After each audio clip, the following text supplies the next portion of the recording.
So we started talking about how could we look at the byways in Colorado in terms of their accessibility for people with handicaps or challenges. We said, what should we do? I said, let's not think twice.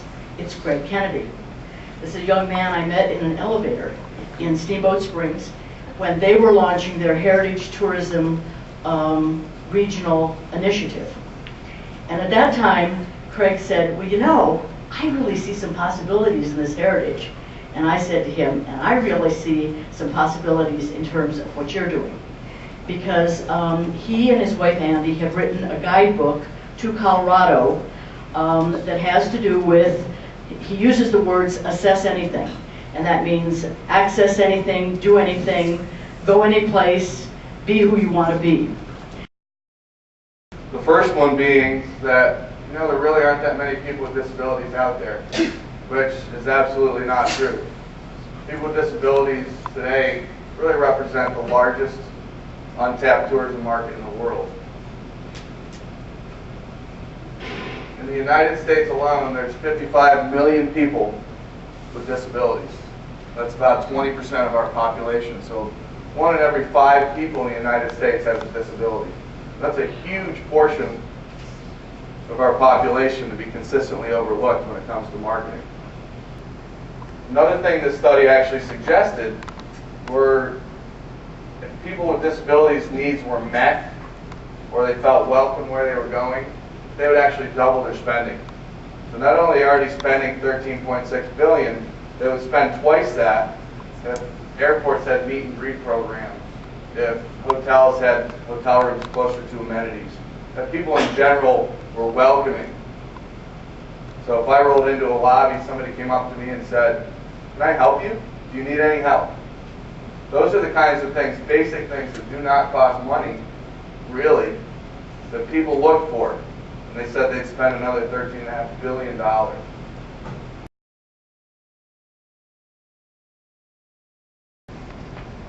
It was our job to create the first ever assessment tool for accessibility. We go out and say, okay, here's my byway. How can we make it better? How accessible is it? You know, so what we did is we went out and tested parking, restrooms, entry, and then access to goods and services, keeping it as simple as possible, just to get people in the door. Learning a little bit about the ADA, basic requirements, how to use an assessment tool like this. You're really taking the first step yourself. It's a smaller percentage. And a lot of the stuff that you didn't talk about was, you know, hearing and sight impaired. The thing I worry about in our area is people that can't breathe.